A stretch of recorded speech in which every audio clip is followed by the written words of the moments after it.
Blood stained the faded linoleum floor of the small clinic as Elena Ramirez knelt beside a trembling child, her hands steady despite the hurricane of emotions inside her. The boy, no more than 7, clutched her scrubs with dirt-encrusted fingers, his eyes reflecting a terror no child should know. "No dejes que papá me ponga en el hoyo otra vez," he whispered, the Spanish words barely audible but carrying the weight of unimaginable horror. 20 minutes ago, she'd been closing the clinic, thinking about the novel waiting on her nightstand and the glass of wine that would accompany it. Now she was staring into the face of a decision that would unravel her carefully constructed world. What would you do if saving one child meant risking everything you'd built? Would you still reach out your hand if you knew it might pull you into the abyss? Before we continue with Elena's impossible choice, I want to invite you to subscribe to our story Hispanic, where we share powerful narratives that reflect the struggles, triumphs, and resilience of our community. If you're captivated by real stories that expose the shadows where injustice thrives, listen until the end to understand the profound message behind Elena's journey. The rain pattered against the windows of Esperanza Health Clinic as Elena Ramirez gathered her things. The clock on the wall read 7:15 p.m., another long shift complete. She smiled wearily at the janitor, Manuel, as she switched off the lights in her office. Working as a nurse practitioner in this quiet Texas border town wasn't glamorous, but it had become her sanctuary over the years. "Heading to Rosa's again?" Manuel asked, leaning on his mop. "Just for a quick bite," Elena replied, pulling her raincoat tighter. "Tell Margaret I'll see her tomorrow."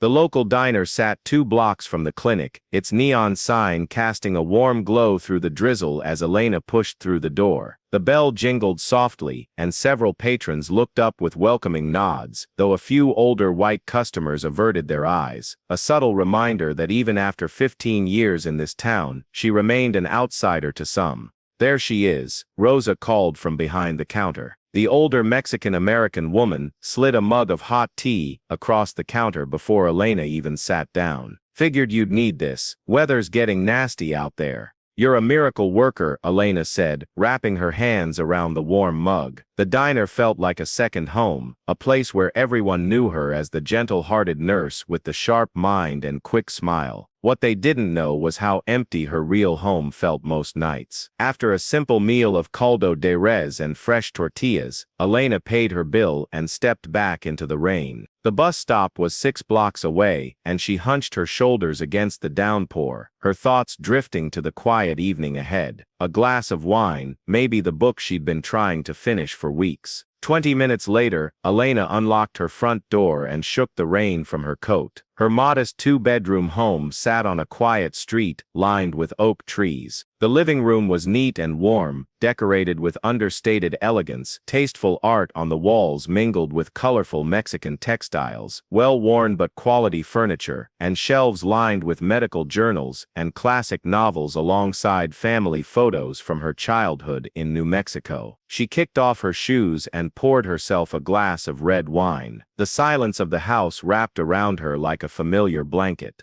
Elena moved to the bookshelf and pulled out an old video cassette from behind a row of books. She rarely watched it, but tonight she felt drawn to it. The TV flickered to life as she inserted the tape. On screen, a little girl with bright eyes and curly black hair blew out candles on a birthday cake, 3 tiny flames extinguished with one exuberant breath. "Pide un deseo, Marisol," Elena's voice called from behind the camera. Elena sank into her couch, wine forgotten, as she watched her daughter's 3rd birthday unfold. Marisol's excited squeal as she opened presents, the way she'd insisted on wearing her princess crown all day, the proud smile as she showed off her new bicycle with training wheels. It had been 8 years since the accident, 8 years since a drunk driver had taken Marisol away. Elena never spoke about it. Her colleagues knew she'd lost a child, but she kept the details locked away. The pain had dulled over time, transformed into a quiet ache that accompanied her everywhere.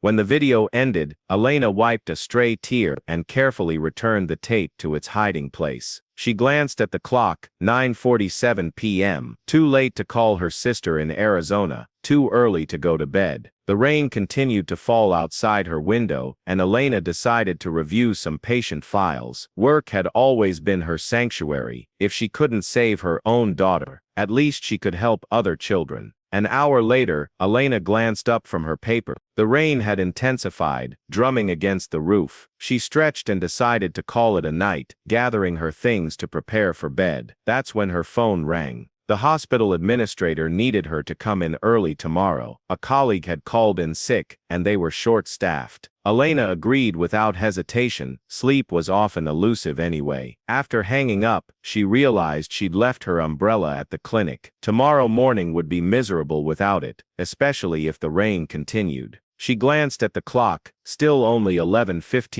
The clinic was a short bus ride away. She could retrieve her umbrella and be back within the hour. The streets were deserted as Elena hurried through the rain toward the bus stop. Street lights cast eerie halos in the mist, and her footsteps echoed on the wet pavement. The night air was heavy with the scent of wet earth and desert flora. As she approached the clinic, something made her slow her pace, a sound so faint she almost missed it beneath the patter of raindrops. Elena stopped, tilting her head to listen. There it was again, a whimper, almost inhuman in its desperation. Elena hesitated, glancing at the dark clinic building. The sound seemed to be coming from the back alley. Common sense told her to keep walking, to get her umbrella, and catch the last bus home. But something else, something deeper, made her turn toward the narrow passage beside the building. "Hello," she called softly, peering into the darkness. No response, but the whimpering stopped momentarily. Elena pulled out her phone, switching on its flashlight. The beam illuminated puddles and trash cans, casting long shadows against the brick walls. She moved cautiously, her nurse's instincts overriding her fear. "Is someone there? Are you hurt?" A rustling sound came from behind the dumpster. Elena's heart pounded as she stepped closer, raising her light to see into the shadows. What she saw made her gasp. A child, a small boy no more than 7 or 8, was huddled against the wall. He was barefoot, wearing only a filthy t-shirt and torn shorts despite the cool night air.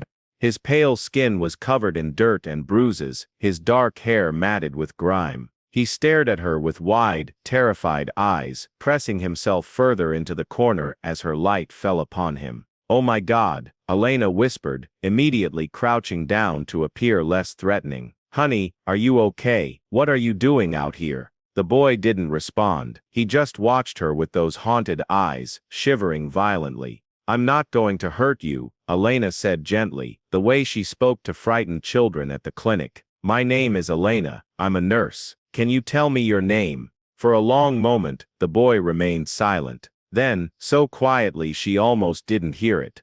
"Miguel, Miguel," Elena repeated softly. "That's a nice name. Are you hurt, Miguel? Where are your parents?" At the mention of parents, the boy flinched and drew his knees tighter to his chest. Elena noticed fresh bruises on his arms and what looked like cigarette burns on his ankles. Her medical training kicked in as she assessed his condition. The boy was malnourished and dehydrated, the bruises in various stages of healing, indicating ongoing abuse. The vacant look in his eyes spoke of trauma. Elena knew the protocol. She should call Child Protective Services immediately. But something about the boy's terrified expression made her hesitate. CPS would place him in emergency foster care or worse, return him to whoever had done this to him if they couldn't prove abuse. "Miguel, would you like to come with me? Get out of this rain. I can give you some food and dry clothes." The boy didn't move, his eyes fixed on her face, as if trying to determine if she could be trusted. "Te prometo que no te haré daño," Elena said, switching to Spanish. "I promise I won't hurt you. You can leave whenever you want, but right now, you need to get warm and dry." After what felt like an eternity, Miguel gave a tiny nod. Elena slowly removed her raincoat and held it out to him. "Puedo ponerte esto? May I put this around you? Another small nod. As gently as she would handle a wounded bird, Elena wrapped the coat around the boy's shoulders. He flinched at her touch, but didn't pull away. When she carefully helped him to his feet, she noticed he could barely stand. Without thinking twice, she lifted him into her arms. "Y si pudiera duo." He weighed almost nothing. I'm going to take you to my home, she explained, as she carried him. It's not far from here. We'll get you cleaned up and fed, okay? Miguel didn't respond, but he didn't struggle either. His small body trembled against hers as she hurried to the bus stop, praying they hadn't missed the last bus. They made it just in time. The driver gave them a curious look but said nothing as Elena paid their fare. She sat with Miguel curled against her side, her arm protectively around his shoulders. A few late-night passengers glanced their way, and Elena noticed an older white woman whispering to her husband, giving them disapproving looks. Another reminder that in this town, a Hispanic woman with a white child invited suspicion. By the time they reached her home, Miguel had stopped shivering, though his eyes remained wary. Elena carried him inside and gently set him on the bathroom floor. I'm going to run a warm bath for you, she explained. Then we'll get those cuts cleaned up. Miguel stood motionless as Elena filled the tub. When she reached to help him remove his filthy clothes, he stiffened but allowed her to undress him. What she saw beneath the grime made her heart clench. The boy's body was a map of abuse, welts, bruises and scars, both old and new. With gentle hands, Elena bathed him, careful not to hurt his injured skin. Miguel sat passively in the water, his eyes focused on some distant point. He didn't speak, didn't cry, didn't react, as she washed away layers of dirt and blood. Once he was clean and dressed in an old t-shirt of Elena's that hung to his knees, she led him to the kitchen. He sat at the edge of a chair, perched like a bird ready to fly at the first sign of danger. Are you hungry? Elena asked, opening her refrigerator. Miguel's eyes widened slightly, the first real reaction she'd seen from him. She took it as a yes and quickly prepared a simple meal of scrambled eggs, toast, and apple slices. When she set the plate before him, Miguel stared at it for a moment, then began to eat with desperate speed, as if afraid the food would be taken away. Slow down, sweetheart, Elena said softly. There's plenty more, no one's going to take it from you. While Miguel ate, Elena assessed his injuries more thoroughly. None required immediate medical attention, but several would need careful monitoring. She applied antibiotic ointment to the worst cuts and wrapped his sprained wrist in a soft bandage. Throughout it all, Miguel remained silent, watching her with those weary eyes. When he finished eating, Elena led him to the living room. He sat on the edge of the couch, his small hands clutching the hem of his borrowed shirt. Miguel, Elena said gently, sitting across from him. Can you tell me what happened to you? Who hurt you? The boy lowered his eyes, shaking his head almost imperceptibly. That's okay, Elena assured him. You don't have to talk if you don't want to, but you're safe here. For hours, Elena spoke softly to him about nothing in particular, just soothing words to fill the silence. She told him about her garden, about the birds that visited her feeder, about the books she loved. Miguel didn't respond, but his posture gradually relaxed, and his eyelids grew heavy. When he finally fell asleep, Elena carried him to the spare bedroom, the room that had once been Marisol's. She tucked him beneath clean sheets and stood watching him for a long moment. In sleep, the tension left his face, and he looked like any ordinary child. Elena knew what she should do. She should call CPS first thing in the morning. She should report finding an abused child. She should follow protocol. Instead, she returned to the living room and sat heavily on the couch, her mind racing. Something about this situation felt wrong, beyond the obvious abuse. The boy's terror seemed specific, directed, and finding him behind her clinic, of all places. Elena barely slept that night. She checked on Miguel hourly, afraid he might disappear, or that whoever had hurt him might somehow find him. Morning arrived with pale sunlight filtering through the curtains. Elena made the call she knew she had to make. To Child Protective Services. The woman who answered sounded distracted, almost annoyed by the report. A white male child, approximately 7 to 8 years old, found behind Esperanza Health Clinic, Elena reported, shows signs of severe physical abuse and malnutrition. Name? The worker asked. He only gave me his first name, Miguel. There was a pause, the sound of papers shuffling. Miguel? Blonde hair, blue eyes. Elena frowned. Yes, how did you? We've been looking for this child. The worker cut in, her tone suddenly brisk. His father reported him missing 3 days ago. Said the boy's mentally disturbed mother took him, but the injuries will send someone to pick him up immediately. His father is very concerned. The woman's eagerness set off alarm bells in Elena's mind. I'd like to speak with your supervisor about the signs of abuse I've documented. That won't be necessary. We're familiar with the case. I insist, Elena said firmly. Fine, someone will call you back. The line went dead. Elena stared at her phone, a sense of unease crawling up her spine. Something wasn't right. The CPS worker had seemed almost relieved to hear about Miguel, but not in the way a concerned social worker should be. At the clinic later that morning, Elena pulled aside Nancy, a nurse who had worked in the community for decades. Do you know anything about a man named Whitmore? Elena asked quietly. Nancy's eyes widened, and she glanced around before leaning closer. Why are you asking about him? I can't say much, but it's about a child. Nancy's expression darkened. Be careful, Elena. Whitmore owns half this town. His family goes back generations. Old money, old power. There are rumors. What kind of rumors? The kind decent folks don't repeat, Nancy whispered. But if you're mixed up with him somehow, tread lightly. People who cross William Whitmore tend to have accidents. The warning sent a chill through Elena. When she returned home that evening, she found Miguel exactly where she'd left him, sitting by the window, watching the street with vigilant eyes. As she prepared dinner, something fell from Miguel's borrowed clothes that she'd placed in the laundry basket. A folded paper, an old intake form with cryptic initials, and a smudged address that didn't match what she knew of William Whitmore's luxurious home across town. That night, after tucking Miguel into bed, Elena made a decision. She deleted her call record to CPS from her phone, and sat down to think. She didn't understand why yet, but something was deeply wrong, and until she knew what it was, she would keep Miguel safe. Chapter 2. Shadows of Power. The morning sunlight streamed through the windows, casting warm patterns across the kitchen floor. Elena watched as Miguel cautiously approached the table where she'd laid out crayons and paper.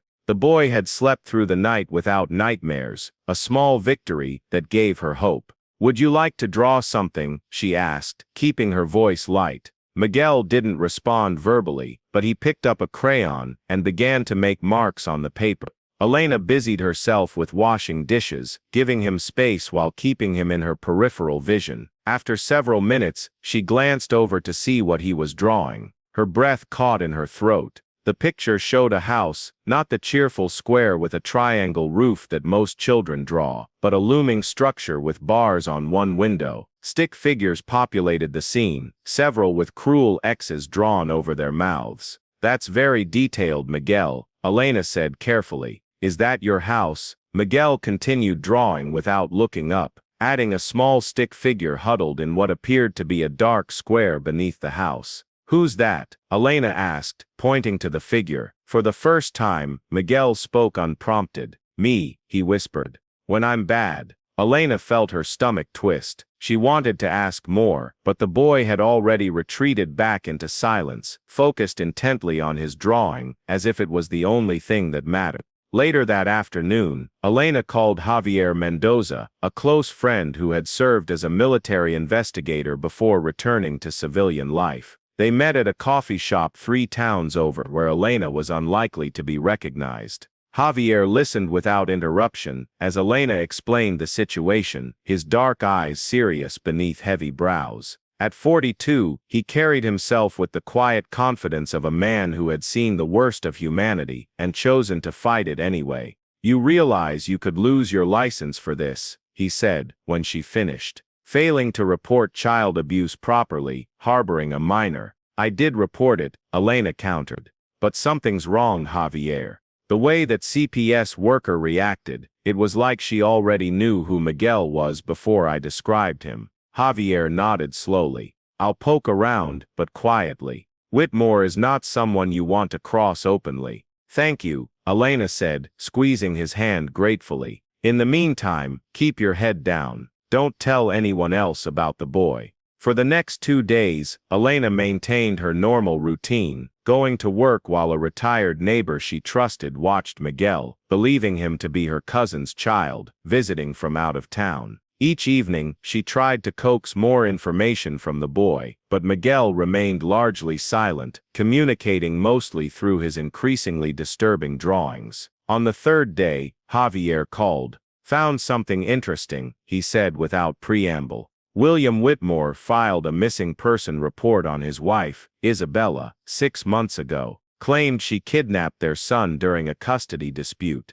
Did anyone investigate? Superficially. The case was closed quickly, unusually quickly. What about Miguel? Any record of abuse reports? None, Javier said. Which is strange, considering what you've described. In a town this size, someone should have noticed. The next morning, Elena visited the local CPS office, asking to speak with the worker who had taken her call. The woman, Patricia Wilson, seemed uncomfortable from the moment Elena entered her office. "I was wondering if you'd followed up on the case I reported," Elena said pleasantly. "The boy named Miguel." Patricia shuffled papers on her desk.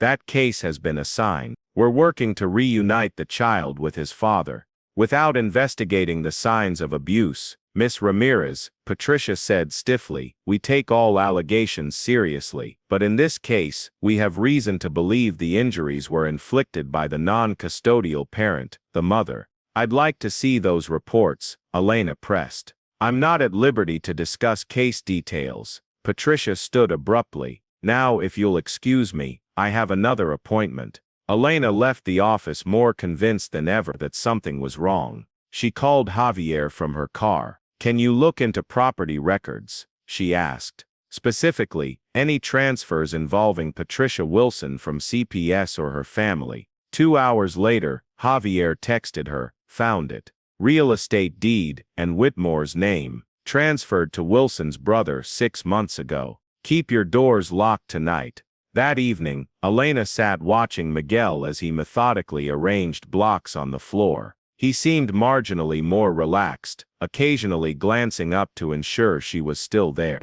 "Miguel," she said gently, "can you tell me about your mom? About Isabella?" The boy's hands stilled.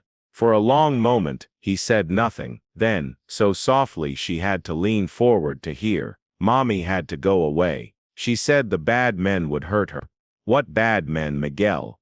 "Daddy's friends." His small fingers tightened around a block. "The ones who come to the parties." Before Elena could ask more, Miguel yawned, his eyelids drooping. It was past his bedtime. She helped him brush his teeth and tucked him into bed, her mind racing with questions. In the middle of the night, Elena woke to screaming. She ran to Miguel's room to find him thrashing in bed, his face contorted in terror. "No dejes que papá me ponga en el hoyo otra vez," he sobbed as Elena gathered him into her arms. "Por favor, I'll be good." "Shes, you're safe," Elena murmured, rocking him gently. "No one's going to put you anywhere, I promise." It took nearly an hour to calm him. When Miguel finally drifted back to sleep, Elena remained by his side, her resolve hardening with each breath. Whatever was happening in the Whitmore household, she would not send this child back to it. The next day, Elena was surprised by a visit from Officer Diego Sanchez, a local policeman she knew casually from the clinic. He appeared at her door in plain clothes, his expression unreadable. "Miss Ramirez," he said, "could I have a word?" Elena's heart pounded. She had sent Miguel to the back bedroom with strict instructions to stay quiet. "Of course," she said, leading Officer Sanchez to the living room. "I'm here unofficially," he began, declining her offer of coffee. "Word is you've been asking questions about William Whitmore." "Just following up on a patient," Elena said carefully. Sanchez nodded slowly. "Look, I don't know what you're involved in, but I'd advise caution. Whitmore has connections throughout the department." "Are you warning me or threatening me, Officer Sanchez?" "Warning," he said firmly. "Some of us still remember our oath to protect and serve." As he stood to leave, he pressed a business card into her hand. On the back was a strange symbol, a circle with a line through it. "If you need help," he said quietly, "call this number." Not 911. After he left, Elena sat in stunned silence, the card trembling in her hand. She wasn't alone in her suspicions, but that made the situation more frightening, not less. That evening, as Miguel slept, Elena found herself drawn to the old video of Marisol. As she watched her daughter's smiling face, memories flooded back. The funeral 3 days after the accident, standing beside a tiny casket beneath a gray sky, the promise she had whispered as they lowered Marisol into the ground. I will never turn my back on a child again, no matter what it costs me. Her reverie was interrupted by a call from Javier. You need to be careful, he said without greeting. I've been digging deeper, and Whitmore isn't just connected, he's untouchable in this county.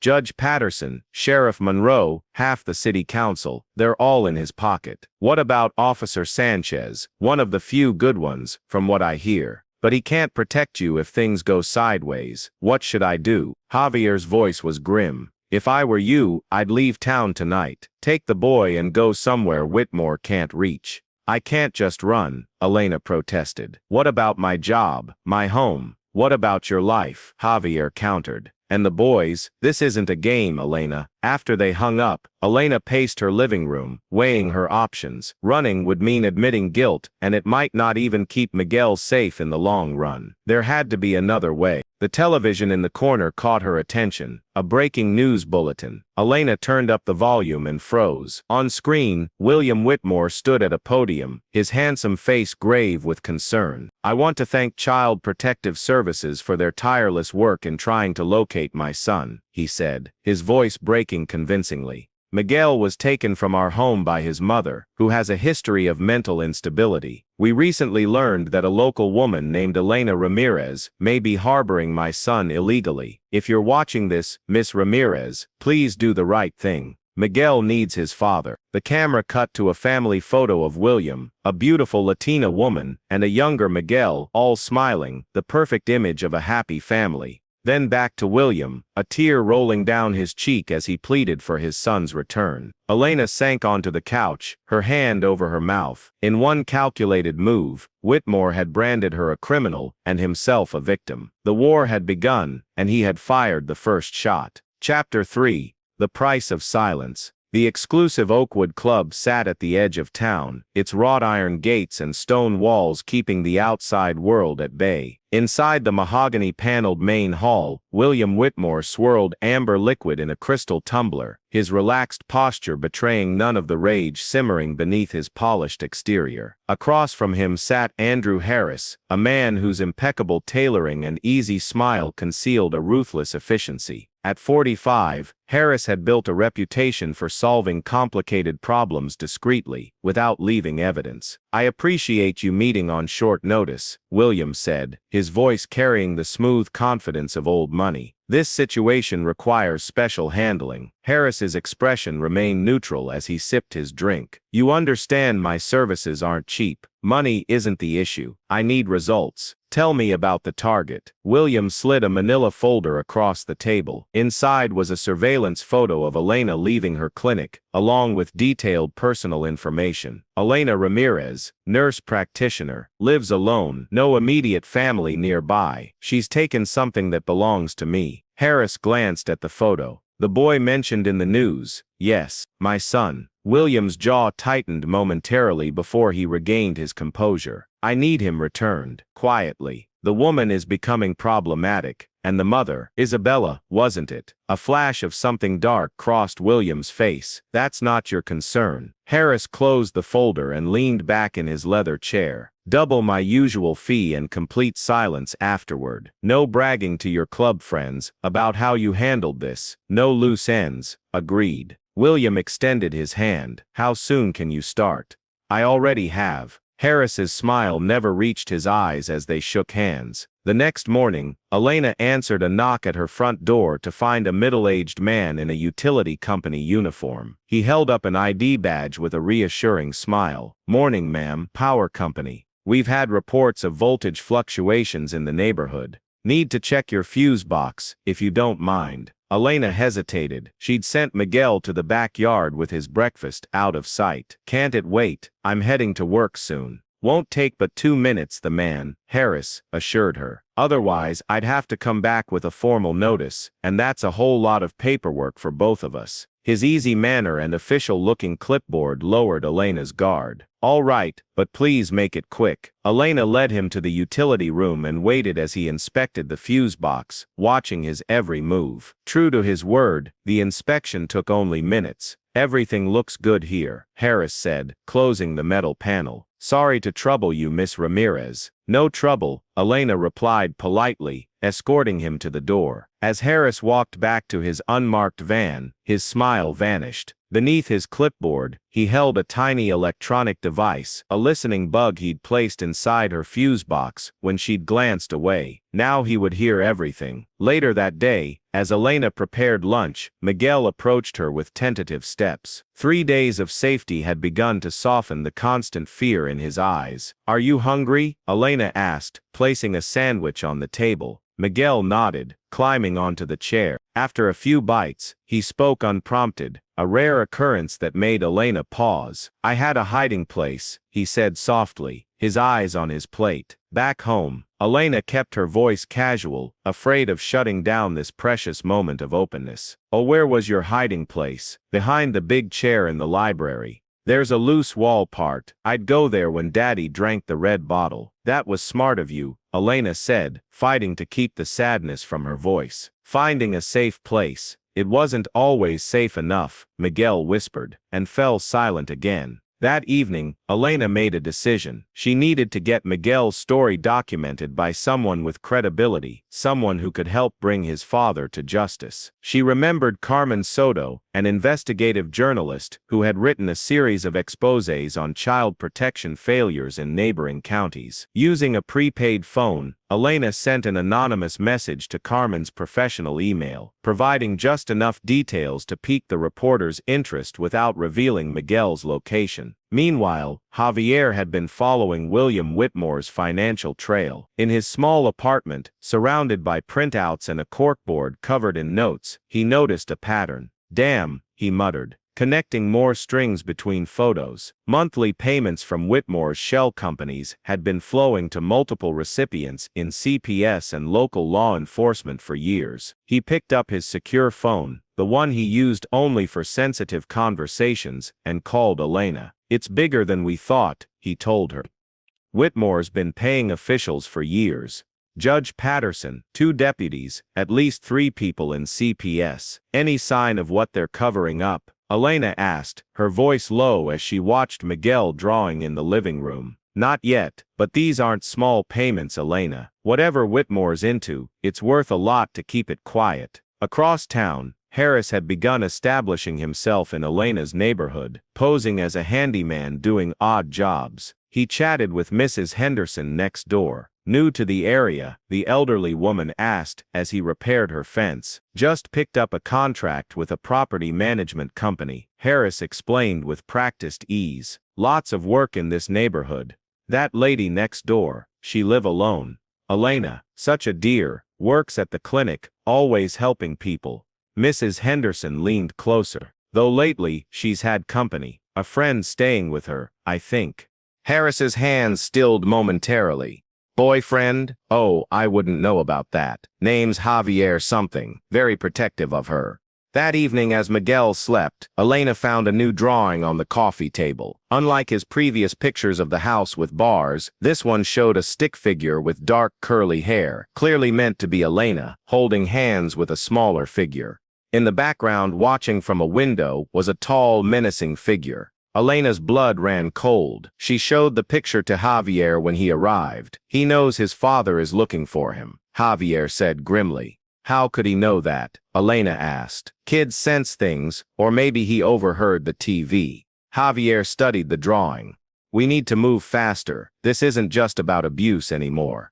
I think Whitmore is part of something organized. The next morning, a woman with short black hair and glasses knocked on Elena's door. She wore a delivery uniform and carried a small package. Carmen, Elena whispered, recognizing the journalist despite her disguise. Can I come in? Carmen asked, her voice equally low. Inside, Carmen dropped her courier act. I've been investigating child trafficking networks for 2 years, she explained. When I got your message about a boy with unexplained injuries and a powerful father with CPS in his pocket, I knew it could connect to my case. Elena felt a chill. Trafficking? You think William Whitmore is involved in trafficking children? I don't know yet, Carmen admitted. But the patterns match cases I've seen before. Powerful men protected by local officials, children who disappear or are labeled troubled. With Elena's permission, Carmen documented Miguel's injuries and photographed his drawings. She recognized the abuse patterns immediately. These aren't random, she explained, pointing to the X's over the mouths in Miguel's pictures. This is a common symbol among children who've been threatened to stay silent. Before leaving, Carmen promised to check her sources about Isabella Whitmore's disappearance. Be careful, she warned. If Whitmore is connected to the network I'm investigating, he has resources we can't imagine. That afternoon, one of Elena's colleagues at the clinic, a nurse named Rebecca, approached her with an uncomfortable expression. Elena, I need to talk to you, she said, pulling her into an empty exam room. CPS called the clinic asking if you'd been acting strangely. They mentioned something about you hiding a kidnapped child. Elena's heart sank. And what did you tell them? Rebecca looked away. I said you seemed normal to me. But Elena, if you're in trouble, I'm not, Elena interrupted firmly. But thank you for the warning. What Elena didn't know was that Rebecca had already made a separate anonymous report, pressured by subtle threats against her teenage son who had a pending juvenile case. The report had been intercepted by Harris, who had established connections within local law enforcement through Whitmore's network. From his surveillance van, Harris watched Elena's house that evening. Through his listening devices, he heard her tucking Miguel into bed, her gentle voice soothing the boy to sleep. He raised his phone and dialed Whitmore's private number. "I found your boy," he said without preamble. "He's with the woman just as you suspected. They haven't left town." "Good," Whitmore replied. "When can you retrieve him?" Harris watched as Elena checked the locks on her doors and windows, a new nightly ritual. "Soon. But there's a complication. A man named Javier Mendoza, ex-military, looks capable. I don't care about complications. I want results." "You'll get them," Harris assured him, his voice cooling. "I'll deliver both, one way or another." Chapter 4. Desperate Measures. The morning sun cast long shadows across Elena's kitchen floor as Miguel sat at the table, picking at his breakfast. 3 weeks had passed since she'd found him behind the clinic, and while his body was healing, his nightmares continued. "Miguel," Elena said gently, sitting across from him. "Can you tell me more about your mom, about Isabella?" The boy stiffened, then reached for his pocket. After a moment's hesitation, he pulled out a small object, a tarnished locket on a broken chain. "Mommy gave me this," he whispered. "Said to never lose it." Elena accepted the locket with careful hands. It was silver, tarnished with age, with delicate engravings around the edges. When she tried to open it, she discovered it wasn't a locket at all, but a tiny key case. Inside was a small brass key and an engraved name, Lago Azul Retreat. "Did your mom tell you what this is for?" Elena asked. Miguel shook his head. "She just said it was important, that I should keep it safe." Later, when Javier arrived, Elena showed him the key. "Lago Azul Retreat," he mused. "There's a property with that name about 40 miles north of here. Old vacation homes around a private lake, very exclusive." "Could it be Whitmore's property?" Elena asked. "Worth checking out, but we'd have to be careful." The following day, they put their plan into motion. Elena left Miguel with Carmen, who had agreed to watch him at a secure location. Then she and Javier drove to the edge of town, where they changed vehicles and clothes. "Remember," Javier said, as they approached the Whitmore estate in a borrowed utility van, "we're just HVAC workers checking a reported gas leak. Keep your head down and let me do the talking." The Whitmore mansion sprawled across manicured grounds, its colonial architecture speaking of old Southern wealth. A security guard at the gate examined their fake work orders before waving them through with minimal interest. "Park around back," Javier instructed. Service entrance. Once inside, they moved quickly. Javier had studied the property layout using county records, and he guided them toward the east wing. According to the records, there's a partial basement beneath this section, he whispered. Unusual for houses in this area. They found the basement door hidden behind a paneled wall in Whitmore's study. It was locked, but Javier made quick work of it with his specialized tools. The stairwell was dark, the air stale and damp as they descended. Javier's flashlight beam cut through the darkness, revealing a space that looked nothing like a typical storage basement. The room was small and windowless, with concrete walls and a drain in the center of the floor. A child-sized mattress lay in one corner, stained with substances Elena didn't want to identify. The walls were covered with drawings, Miguel's drawings, or ones very similar, showing the same house with bars, the same X's over mouths. My God, Elena breathed, her hand covering her mouth. Javier moved methodically around the room, photographing everything.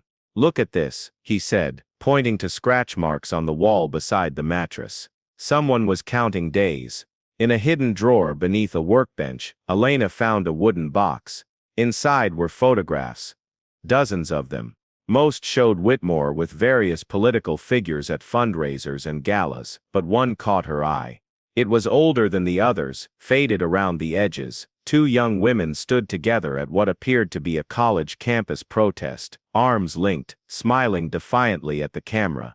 One was Latina, with close-cropped hair and warm eyes, a younger Elena. The other was beautiful with honey blonde hair and a determined expression. Elena stared at the photo, her hands trembling. That's this Isabella, she whispered. You know her? Javier asked, peering over her shoulder. We were roommates at State, Elena said, her voice hollow with shock. Sophomore year. There was an ugly campus racism incident. Isabella stood with the Latino students when most white students wouldn't. We were close, but then, what?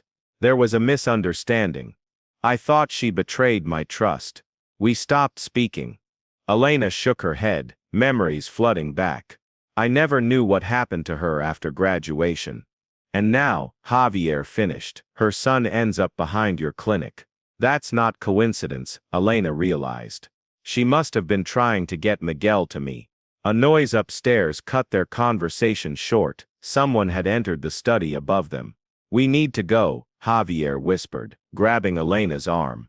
Now. They slipped out a cellar window, barely making it back to their van before a security guard rounded the corner of the house. As Javier drove them away from the estate, Elena clutched the photograph, her mind racing. Why wouldn't she just come to me directly? She wondered aloud, why leave Miguel alone? Maybe she couldn't, Javier said grimly. By the time they returned to Elena's house, evening had fallen. Carmen had brought Miguel back, and he was drawing quietly in the living room when they arrived. Find anything? Carmen asked in a low voice. More than we expected, Javier replied, moving to check the windows and doors, a security ritual he'd developed since becoming involved in Miguel's case. Elena was about to explain when she noticed something was wrong. The air felt different, a picture frame on the mantel was slightly askew. She put a warning hand on Javier's arm. Too late, the closet door swung open, and Harris stepped out, a pistol held casually at his side. Please don't get up, he said smoothly. Miss Ramirez, Mr. Mendoza, we have things to discuss. Miguel looked up from his drawing, his eyes widening in terror. No, he whimpered, scrambling back against the wall. It's okay, Miguel, Elena said, trying to keep her voice steady. Go to your room right now. The boy fled down the hallway. Harris made no move to stop him. Better if the child doesn't see this conversation. Who are you? Javier demanded, his body tensed for action. Just a messenger, Harris replied. Mr. Whitmore is very eager to have his son returned. Things have gotten complicated, unnecessarily so. That son you're talking about has cigarette burns on his ankles, Elena said, anger overriding her fear, broken ribs that never healed properly. Night terrors about being put in the hole. You've seen that basement. You know what Whitmore is. A flicker of something, perhaps doubt, crossed Harris's face before his professional mask returned. I know you're in deeper than you realize, Miss Ramirez. Whitmore isn't someone you can fight and win, but I'm authorized to offer you a choice. What choice? Javier growled. Walk away. Leave town tonight. Forget the boy. Forget what you saw. Forget all of it. In return, you get to live. The threat hung in the air between them. Elena opened her mouth to respond, but Javier moved first. With a swift lunge, he knocked Harris's gun arm upward. The pistol discharged into the ceiling as the two men crashed into the bookshelf. Elena dove for cover as they grappled across the room, upending furniture. Javier was younger and stronger, but Harris fought with the calculated precision of someone who had survived countless such encounters. A sharp blow to Javier's throat gave Harris the advantage, and he brought the pistol down toward Javier's head. Elena grabbed a heavy lamp and swung it with all her strength. It connected with Harris's shoulder just as he pulled the trigger. The shot went wide, tearing into the wall. Javier recovered quickly, delivering a vicious strike to Harris's knee that sent him stumbling backward. There was a sickening crack as Harris's leg gave way beneath him. You're dead, Harris hissed through clenched teeth, raising his gun again. All of you. Before he could fire, Javier tackled him through the front window. Glass shattered as both men tumbled onto the porch. Elena heard grunts, the thud of fists on flesh, then a final decisive impact. When she dared to look outside, Javier stood alone, breathing heavily, blood streaming from cuts on his face and arms. Harris was gone, leaving only a trail of blood droplets down the porch steps. He dropped this, Javier said, holding up a burner phone with a bloodied screen, and he left us a message before he ran. What message? Elena asked, her hands shaking as she applied antiseptic to a deep cut on his forearm. He said, we're in deeper than we know. Javier winced as the antiseptic stung, and based on what we found today, I believe him. As Elena wrapped gauze around his arm, Javier caught her hand. His dark eyes held hers with an intensity that made her breath catch. Elena, he said softly, I can't just be your friend anymore. Not after all this. I need you to know that. I don't, Elena interrupted gently, pulling her hand away. Please, Javier. I can't lose anyone else. Not now. The pain in his eyes matched her own, but he nodded, respecting her boundaries. We should move you and Miguel somewhere safe tonight, he said, his voice professional once more. After gathering essential items, Elena went to retrieve Miguel from his room. The boy was huddled in his closet, clutching his drawing pad like a shield. It's okay, she assured him. Kneeling down, we're going somewhere safe. He works for Daddy, Miguel whispered. He's one of the bad men. I know, sweetie, but he's gone now. Javier made him leave. As Elena helped Miguel pack a small bag, Javier made a phone call to someone he trusted. Detective Maria Vasquez, one of the few honest cops he knew in the area. She had once been more than a colleague to him, but that was years ago. Maria, it's Javier, he said, when she answered. I need your help.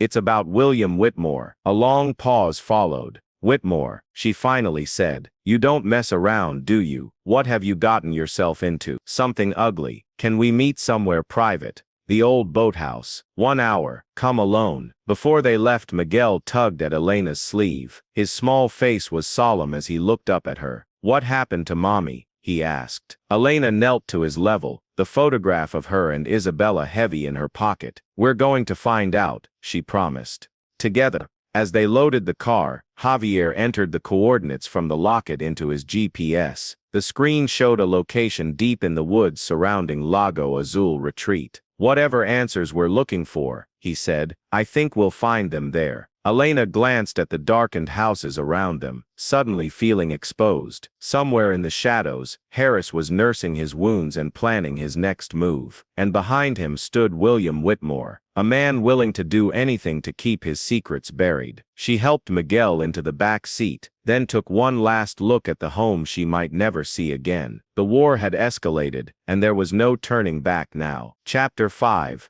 Truth in Darkness. The pre-dawn air hung heavy with mist, as Elena, Javier, and Miguel drove through winding forest roads. The coordinates from the locket led them deep into secluded woodland, where pine trees stood like silent sentinels. Miguel had finally fallen asleep in the back seat, his small body curled around his backpack, as though it contained everything precious in his world. "We're close," Javier murmured, glancing at the GPS. His knuckles were still raw from the fight with Harris, dark bruises forming beneath the bandages Elena had applied. The narrow dirt road opened to reveal a small clearing. There, barely visible through the mist, stood a weathered cabin. Its wooden siding had grayed with age, windows clouded with years of neglect. The property showed no signs of recent maintenance, except for faint tire tracks cutting through the overgrown drive. "Someone's been here," Javier noted, killing the engine. "Recently." Elena gently woke Miguel. "We're going to look at a special place," she explained. "Your mom's special place. Do you remember ever coming here?" Miguel rubbed his eyes, peering through the window. After a moment, he nodded slowly. "With Mommy."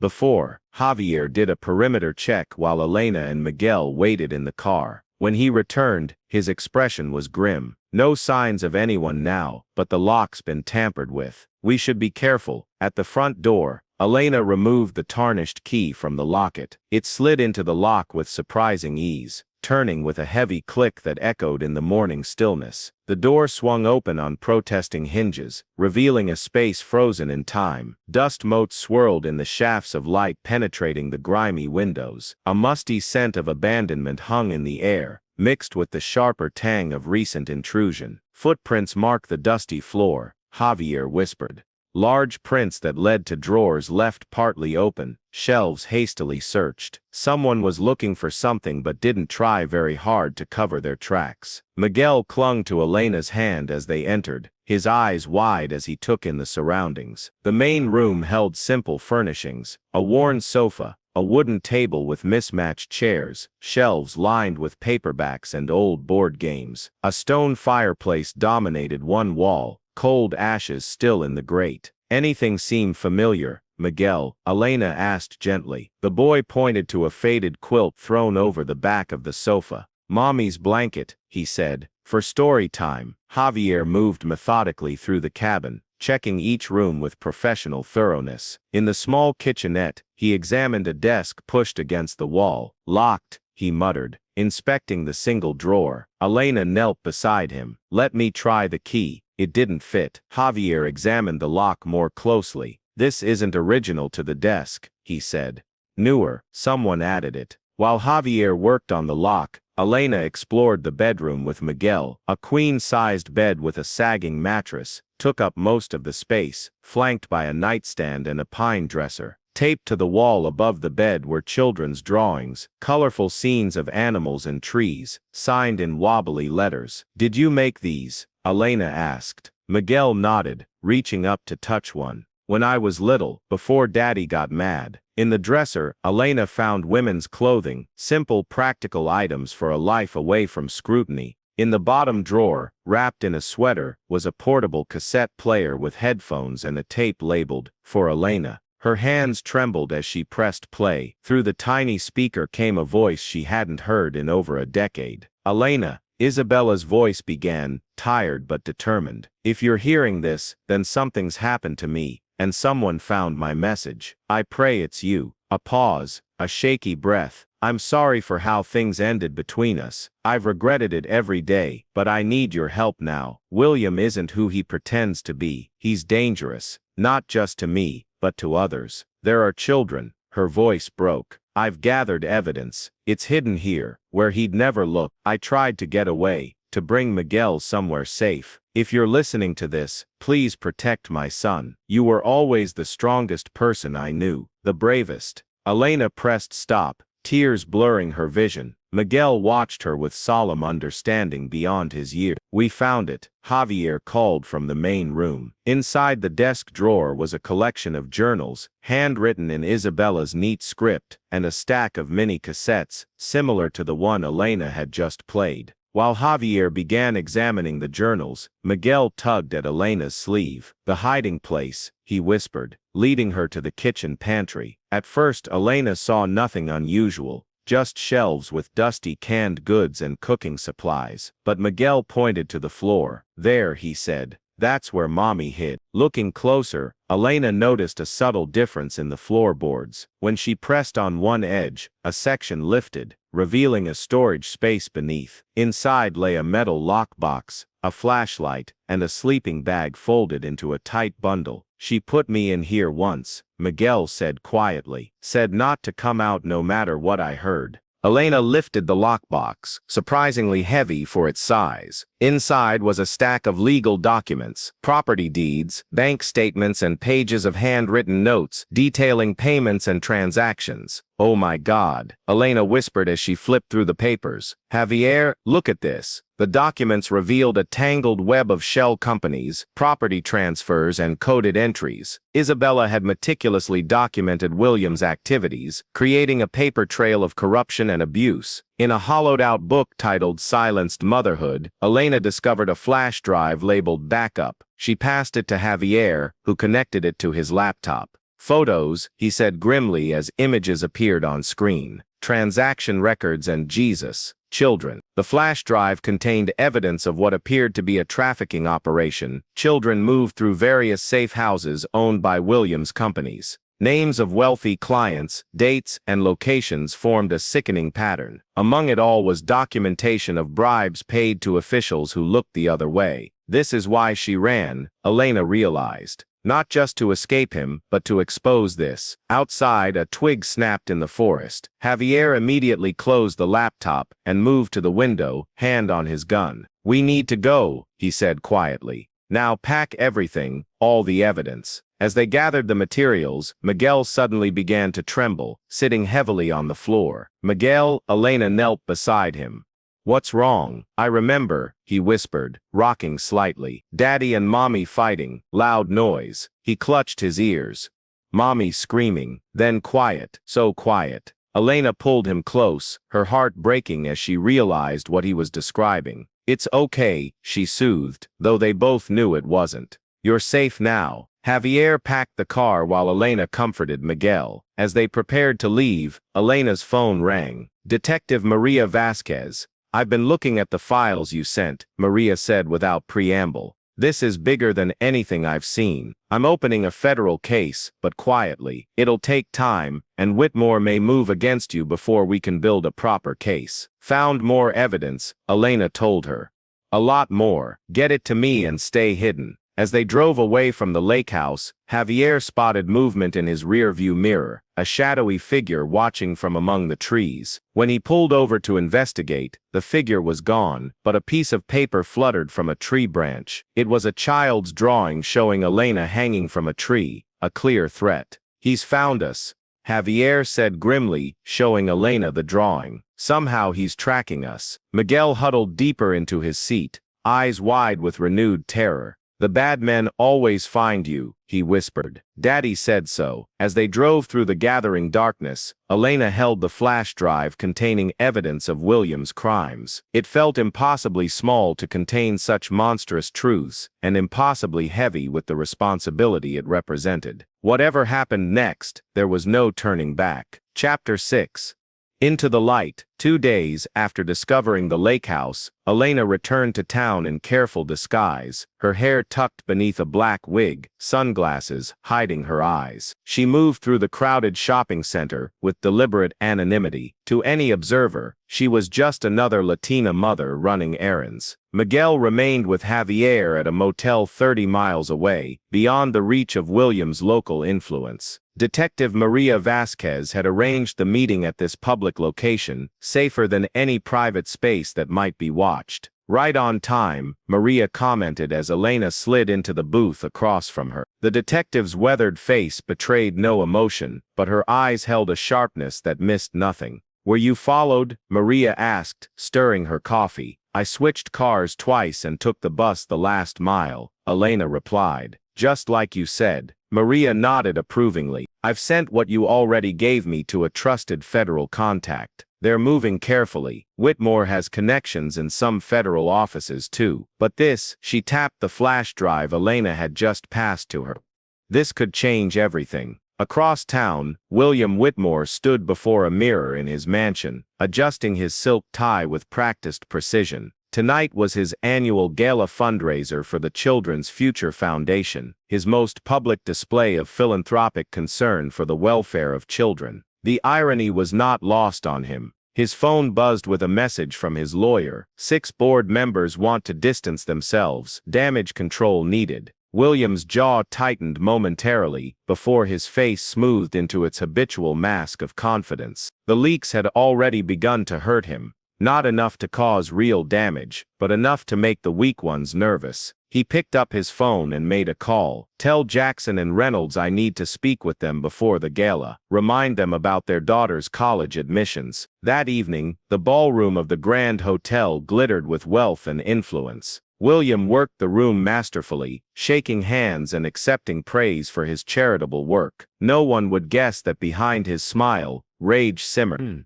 Someone had accessed his private files. Someone was systematically dismantling his carefully constructed world. The next morning, headlines across local news sites carried fragments of the story. Questions raised about children's charity finances, and federal investigation targets local businessmen. No mention of Elena or Miguel. Maria had kept their names out of it. But the pressure on William was building. Maria called Elena with an update.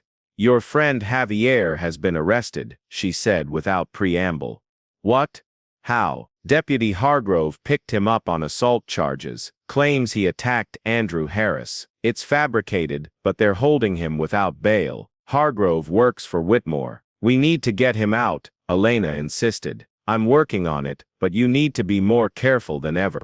They're trying to isolate you. After hanging up, Elena paced the motel room, Miguel watching her with worried eyes. Without Javier's protection, she felt exposed, vulnerable, but she couldn't abandon her friend. A knock at the door froze her in place. She motioned for Miguel to hide in the bathroom, then approached cautiously, pepper spray ready in her hand. Special delivery, called a teenage voice. Through the peephole, Elena saw a young Latina in a courier uniform, holding an envelope. After confirming she was alone, Elena cracked the door and accepted the delivery. The envelope contained a single sheet of paper addressed to Elena Ramirez and a faded photograph of Isabella holding a newborn Miguel. The letter was dated just 4 months earlier. If you're reading this, I finally found a way to reach you. I can't say much, they're always watching, but know that everything I did was to protect him. The tunnel holds the truth. Be careful who you trust. Elena stared at the letter, her hands trembling. She was alive, she whispered. 4 months ago, Isabella was alive. When Miguel emerged from hiding, Elena carefully asked if he remembered any tunnels. The boy's face scrunched in concentration, then he took his drawing pad and sketched a dark passage with rough walls. Mommy took me there, he said. We ran in the dark. She was scared. Do you remember where this tunnel was? Miguel shook his head. It was nighttime. Cold. Later that day, Carmen Soto called with news from her own investigation.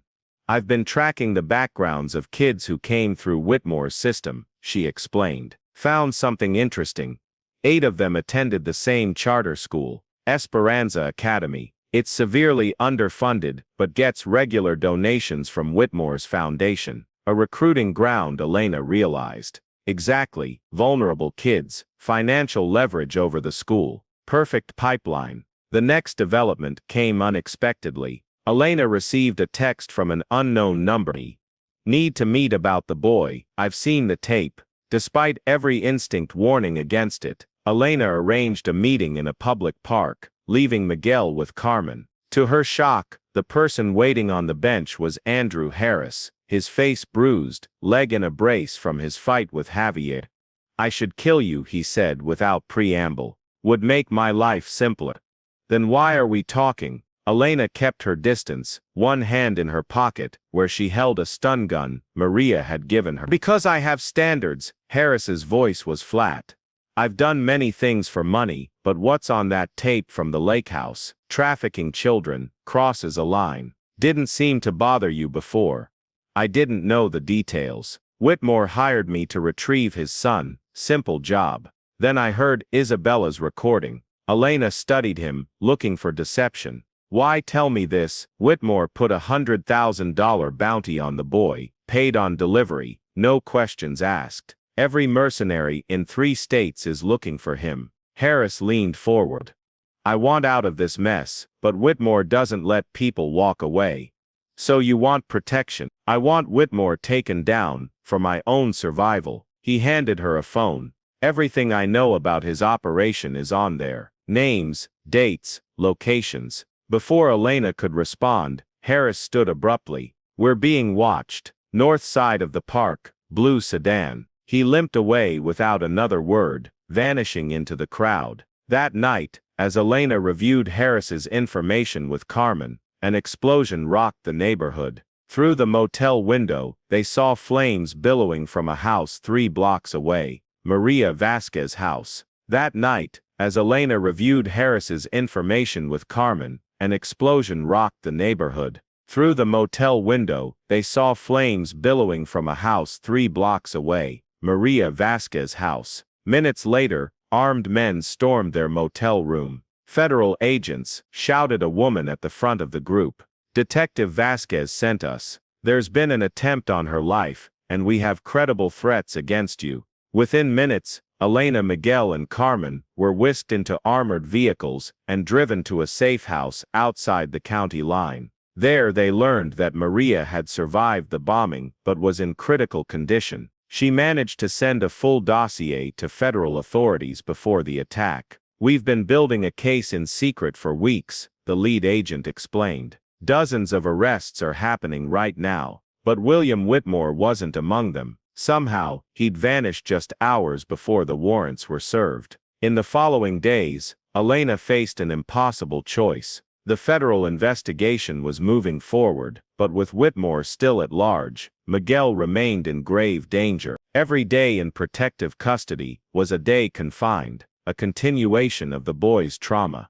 After a sleepless night of deliberation, Elena asked to meet with Carmen privately. I need you to take Miguel somewhere safe, she said, somewhere not even I know about. What are you planning? Carmen asked, her journalist's instinct detecting the story beneath the words. I'm going to end this, Elena replied, but I can't do it while watching over my shoulder for Miguel. He needs complete safety, and I need to know he has it. And Javier, he's still in custody. That's my next stop. Elena's expression hardened. Tell his lawyer to prepare for court. We're going to bring this into the light, all of it. It's time to end the shadows. In the quiet darkness of her temporary room, Elena looked at the photograph of herself and Isabella from college, 2 young women who believed they could change the world before life pulled them in different directions. Now, years later, their paths had reconnected through Miguel, a child who deserved far better than the cruelty he'd endured. I'll finish what you started, Elena whispered to the image of her old friend. I promise. The next morning, Elena stepped outside to find Javier waiting beside a federal agent's car. His face was bruised from his time in jail, but his eyes burned with determination. Heard you're planning to take on the world, he said. Just the part that hurt Miguel, Elena replied. Javier reached for her hand. Then let's do it together. As dawn broke over the horizon, casting long shadows across the land, Elena knew the coming days would test everything she had. But for the first time since finding Miguel behind that dumpster, she felt something unexpected: hope. Chapter 7. Breaking the chains. Morning sunlight streamed through the bulletproof windows of the federal courthouse as black SUVs pulled up to the secure entrance. Teams of agents in tactical gear scanned the perimeter, while plain officers mingled with the gathering crowd of reporters and onlookers.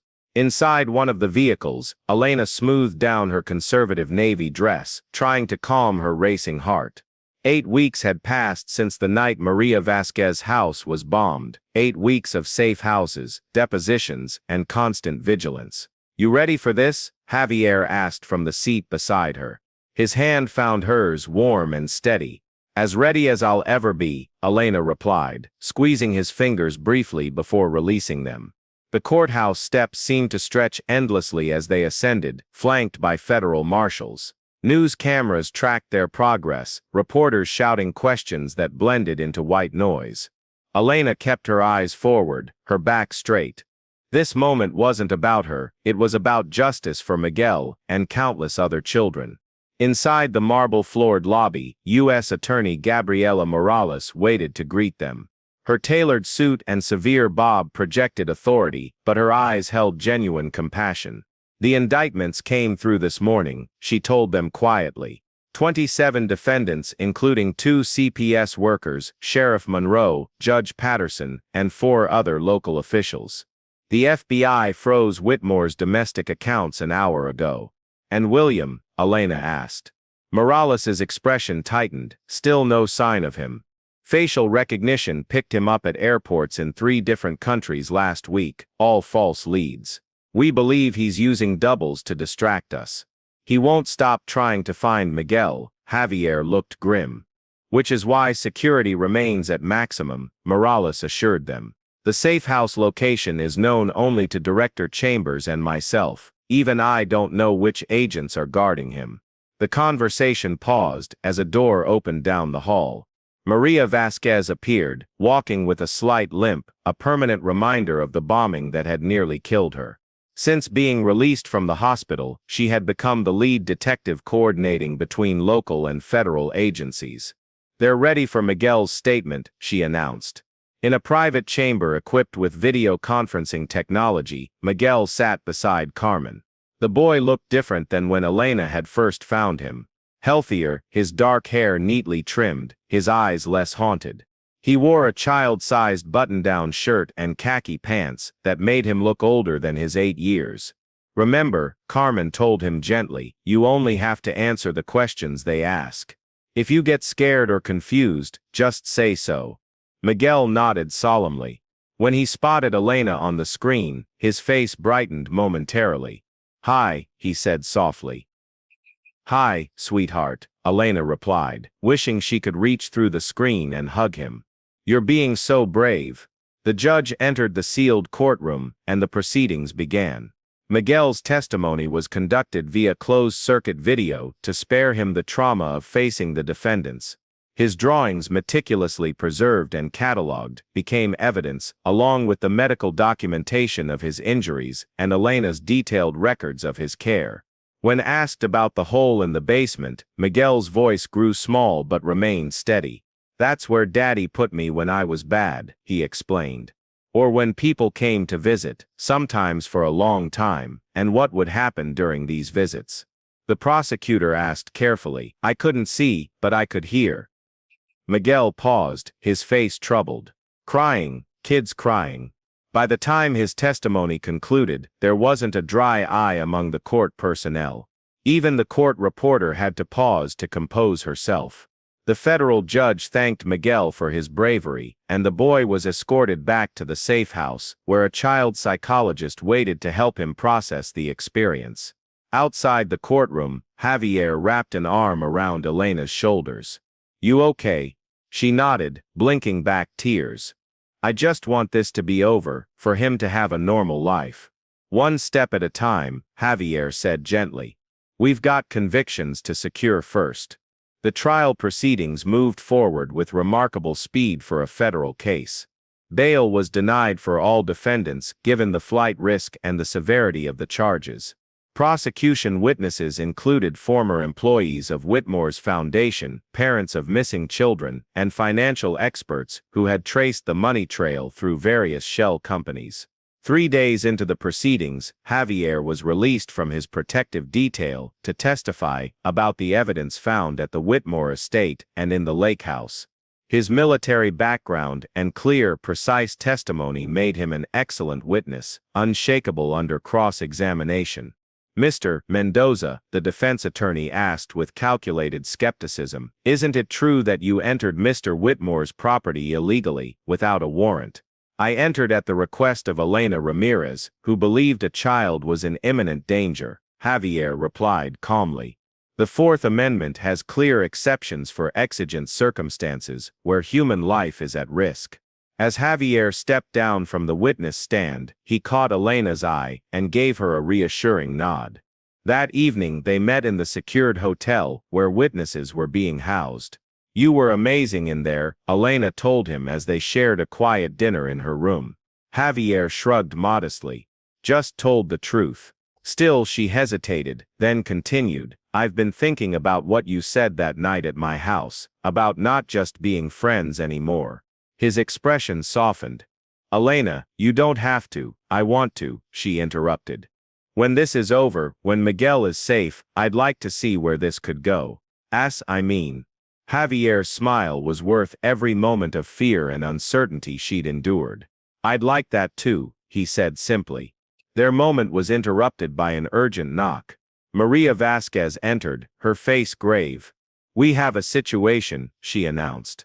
Whitmore's surfaced. He released a video statement an hour ago. On Maria's tablet, they watched as William Whitmore appeared, seated in what looked like a luxury apartment. His usual polished appearance remained intact, but a hardness in his eyes betrayed his desperation. "My fellow Americans," he began with practiced sincerity, "I speak to you today as a father unjustly separated from his son. These outrageous accusations, this witch hunt, is the work of a disturbed woman named Elena Ramirez, who has brainwashed my child and fabricated evidence to destroy me." The video continued for 3 minutes, Whitmore denying everything while painting himself as the victim of a vast conspiracy. He claimed to be in hiding for my own protection and promised to fight this injustice with every resource at my disposal. "Can they trace it?" Javier asked when the video ended. Maria shook her head. "It was bounced through servers in 6 countries. Digital forensics thinks it was recorded somewhere in Europe, but that could be deliberate misdirection." The video had its intended effect, creating confusion in the media and providing ammunition for Whitmore's remaining supporters. Several pundits questioned the federal case, suggesting political motivations behind the prosecution. But the tide turned dramatically the following day. Federal agents announced they had completed their search of an abandoned rail tunnel near the county line, the tunnel Miguel had mentioned in his drawings.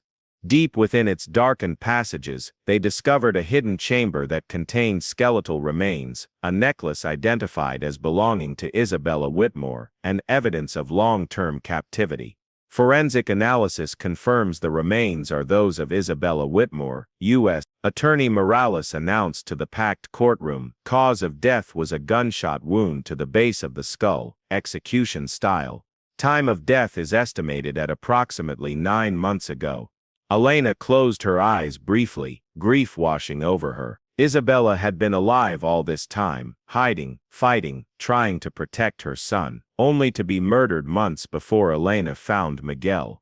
The letter dated 4 months ago had been a final desperate attempt to reach out, perhaps written well before her death, but only delivered afterward through some pre-arranged system.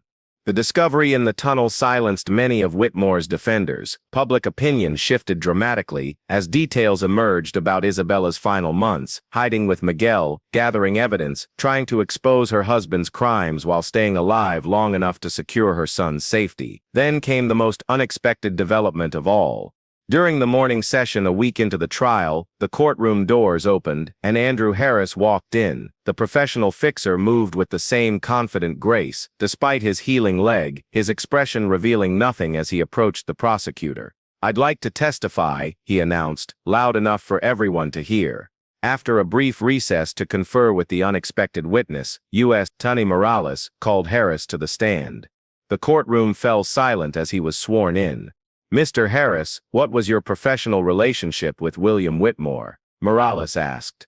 "I was his problem solver," Harris replied, without hesitation. "For 7 years I handled situations that required discretion, tracking people, applying pressure when needed, making problems disappear." "And what specific problems did you handle for Mr. Whitmore?" Harris's testimony over the next 2 hours blew the case wide open. He detailed operations involving child trafficking, blackmail of public officials, and systematic corruption throughout the county. His meticulous records implicated not just the current defendants, but dozens of others, wealthy donors, business executives, even a sitting congressman. "Why are you coming forward now?" Morales asked. Harris's expression hardened. "I've done many questionable things in my career, but I draw the line at hurting children. When I learned what he was really doing with those kids," he shook his head. "Some lines shouldn't be crossed." As he prepared to face cross-examination after lunch, Harris accepted a cup of water from a court officer. He took a sip, then paused, a strange expression crossing his face. Within seconds he collapsed, convulsing violently. "Medical emergency." Maria shouted, rushing forward as chaos erupted in the courtroom. Despite immediate medical attention, Andrew Harris was pronounced dead 30 minutes later. Preliminary toxicology showed a fast-acting neurotoxin in his system, one favored by high-level assassins. Someone got to the bailiff's assistant, Maria explained grimly as federal agents locked down the courthouse. Temporary hire, false credentials, vanished in the confusion. The message was clear: William Whitmore's reach extended even into the federal courthouse. No one was truly safe. That evening, in the secured conference room where the prosecution team had gathered, Morales spread out a file on the table. Harris's final gift, she explained. He left this with his attorney to be delivered if anything happened to him. Inside was Isabella's final journal, recovered from a safety deposit box Harris had accessed days before. The handwritten pages chronicled her desperate attempts to gather evidence while protecting Miguel, her discovery of the trafficking network, and her growing fear as Whitmore closed in on their hiding place. The journal's final entry was dated 9 months earlier. If you're reading this, I'm probably gone, but if my son is safe, if the truth is finally coming out, then it was worth everything. To whoever found him, whoever's protecting him now, thank you. You've given him the chance I couldn't. When the journal was read into court record the next day, several jurors openly wept. Even the defense attorneys looked shaken, some refusing to make eye contact with their clients. After 3 weeks of testimony and 2 days of deliberation, the verdicts were delivered, guilty on all counts for 26 defendants. William Whitmore, tried in absentia, was convicted on 23 federal charges, including child trafficking, conspiracy, murder, and corruption. Outside the courthouse, beneath a sky washed clean by spring rain, Elena faced the press alongside Javier, Maria, and the federal prosecution team. Today justice was served, Morales told the assembled reporters. But our work continues. William Whitmore remains at large, and we will not rest until he is brought to account for his crimes. A reporter shouted a question to Elena. Miss Ramirez, how does it feel to be vindicated after everything you've been through? Elena stepped forward, her voice steady. This was never about vindication for me. It was about a little boy who deserved to be protected. It was about keeping a promise to his mother. And it was about all the children who suffered while people looked the other way. As cameras flashed, Elena felt a strange mixture of triumph and unease. William Whitmore had been condemned, his network exposed and dismantled, but he was still out there somewhere, watching, waiting.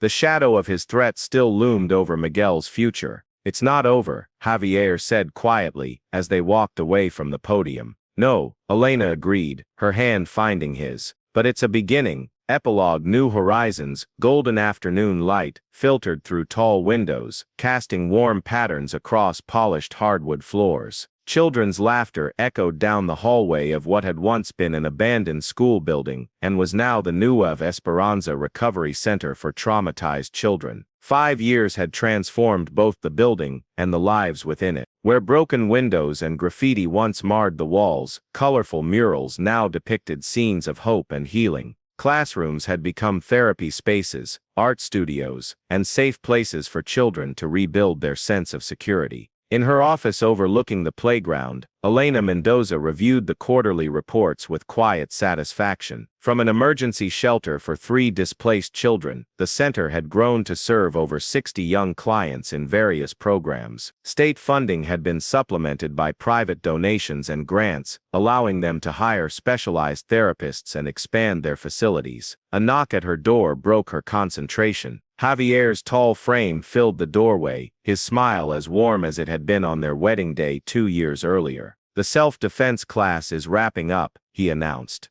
Those 4th graders are getting pretty good, might put me out of a job soon. Elena laughed. I doubt that. You're their favorite teacher. Javier had retired from private investigation work when the center opened, choosing instead to teach self-defense and confidence building to the children in their care. His military experience made him an excellent instructor, but it was his gentle patience that truly reached the traumatized kids. Miguel still planning to come by after school? He asked, leaning against the door frame. Should be here by 4. He's excited about that science project you've been helping him with. At 12 years old, Miguel Mendoza, the legal surname they'd created for his protection, was thriving in his private academy across town. The traumatized boy Elena had found behind a dumpster had blossomed into a bright, thoughtful young man with a passion for science and an extraordinary capacity for kindness. The road hadn't been easy, nightmares plagued him for years, and certain triggers could still bring back flashes of terror. But with consistent therapy and the stable, loving environment Elena and Javier provided, Miguel had defied everyone's expectations for recovery. After the trial, Elena had become Miguel's legal guardian.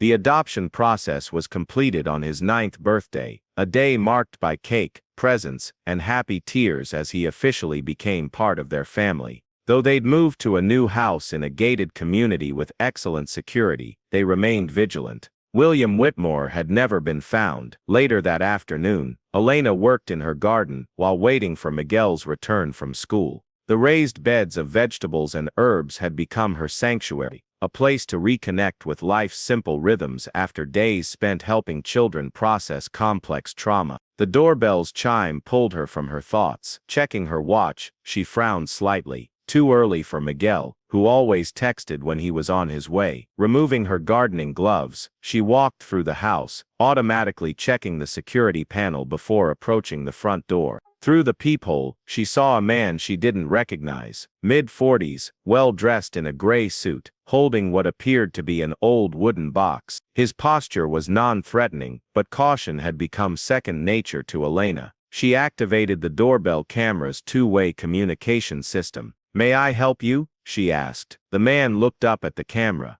"Mrs. Mendoza, my name is Daniel Vega. I need to speak with you about Isabella Whitmore." Elena's heart skipped a beat. She pressed the emergency alert button on her phone, a silent signal to Javier and their security team, before opening the door part way, the security chain still engaged. "What about Isabella?" she asked, her voice carefully neutral.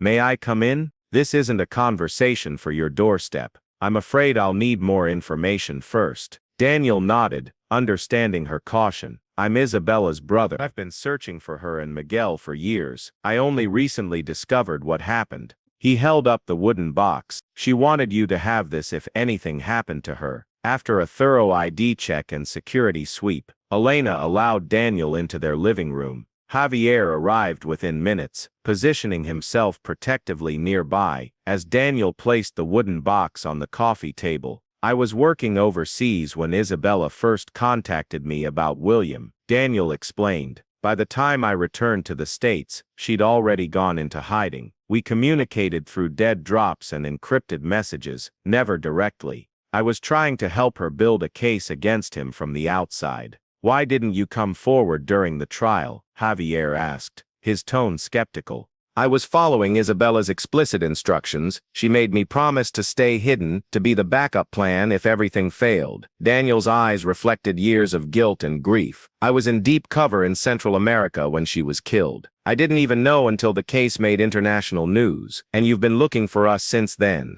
Elena asked. Daniel nodded. "For Miguel, mainly. Isabella told me if anything happened to her, I needed to find the woman who saved her son. It took time to put the pieces together, to verify it was safe to approach you." He gestured to the box. "Isabella prepared this years ago, updated it periodically. She never mailed it. Too risky, but she made sure I knew where to find it." With careful hands, Elena opened the wooden box. Inside lay the original silver locket that had contained the key to the lake house, Isabella's wedding ring, and a faded photograph of Elena and Isabella from their college days, the same image Elena had found at the Whitmore estate. Beneath these items was a sealed envelope with Elena's name written in Isabella's elegant script. While Javier escorted Daniel to the kitchen to give her privacy, Elena opened the letter with trembling fingers. "My dearest Elena, if you're reading this, then the worst has happened, but Miguel is safe with you. There's a poetry to this that brings me comfort, that my oldest friend, the woman I fled from out of fear all those years ago, would be the one to save my son. I've spent years documenting William's crimes, gathering evidence while pretending to be the perfect wife. When I discovered what he was really doing with his charity, I knew I had to get Miguel away. I remembered your kindness, your courage, your unshakable moral compass. Even after how badly we parted, I knew you were the one person who would protect my child at any cost. Please forgive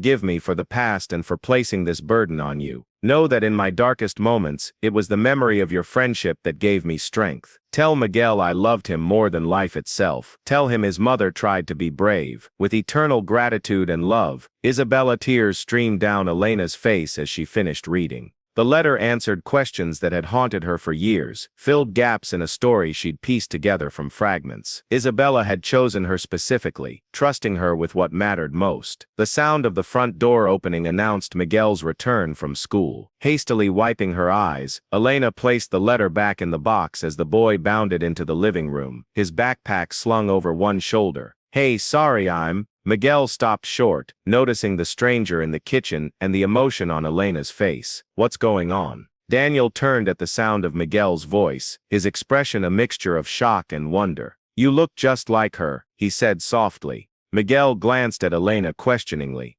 "Miguel," she said gently, "this is Daniel Vega. He's your mother's brother, your uncle." The boy's eyes widened. In the years since the trial, they'd explained his history to him in age-appropriate ways, never hiding the truth, but careful not to overwhelm him. He knew about his mother's bravery, about her efforts to protect him, but family beyond Elena and Javier, that was new territory. "I didn't know Mom had a brother," Miguel said cautiously. "She was protecting me too," Daniel replied, "just like she protected you." As Miguel stepped further into the room, his gaze fell on the open wooden box. Recognition flickered across his face at the sight of the locket. "That was Mom's," he said. "Yes," Elena confirmed. "Your uncle brought it for us." Miguel moved closer, examining the contents with solemn curiosity. When he saw the photograph of young Elena and Isabella, he picked it up carefully. "You knew my mom before?" he asked Elena. "When you were young?" "We were college roommates," Elena explained.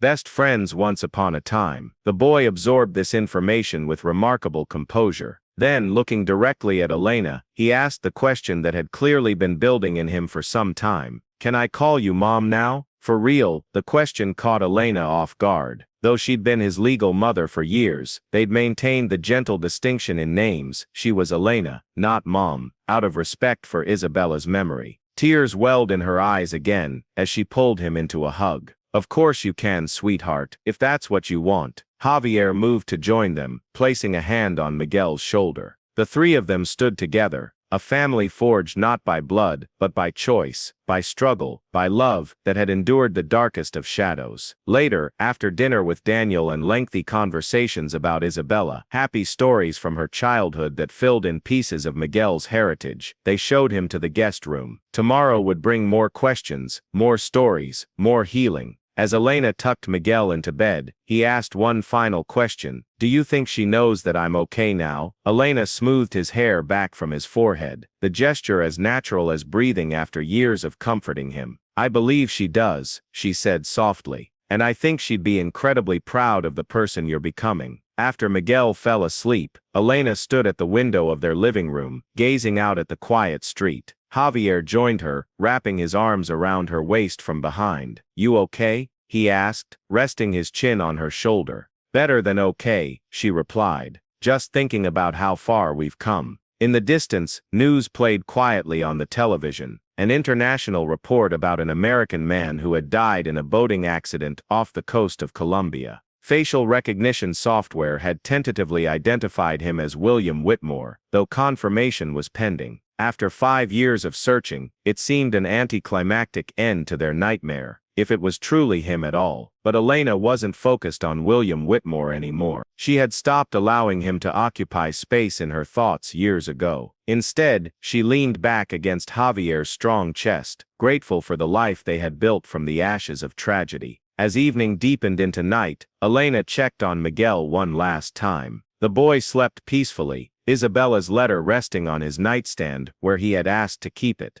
From his doorway, Elena could see Javier standing watch by the living room window, alert, protective, unafraid. "We survived the shadows," she whispered to herself, Isabella's words from the letter echoing in her mind. "And we're not afraid of the dark anymore." Have you ever wondered what courage you might find within yourself if faced with an impossible choice between safety and justice? When the most vulnerable among us are threatened, where do we draw the line between self-preservation and moral obligation? In a world where those with power and privilege often escape accountability, it takes extraordinary courage for ordinary people to stand against the tide of silence. In Elena's story, we see the particular struggles faced by Hispanic Americans and other marginalized communities, the additional barriers of suspicion, the assumptions of criminality, the way systems designed to protect can become weapons of oppression when corrupted by those with influence. Yet we also see the incredible strength that exists within these communities, the bonds of chosen family, the determination to protect children at any cost, the willingness to risk everything for justice. If this story moved you, please like and subscribe to our story Hispanic for more tales that illuminate the extraordinary resilience and courage found in ordinary lives. Remember that in the face of injustice, we always have a choice, to look away or to stand firm, no matter the personal cost. What would you do? Share your thoughts in the comments below. Because in the end, the darkest shadows are dispelled not by grand gestures, but by countless individual acts of courage, compassion, and conscience. One person standing up, one voice refusing to be silenced, one heart choosing to protect the vulnerable, no matter the risk.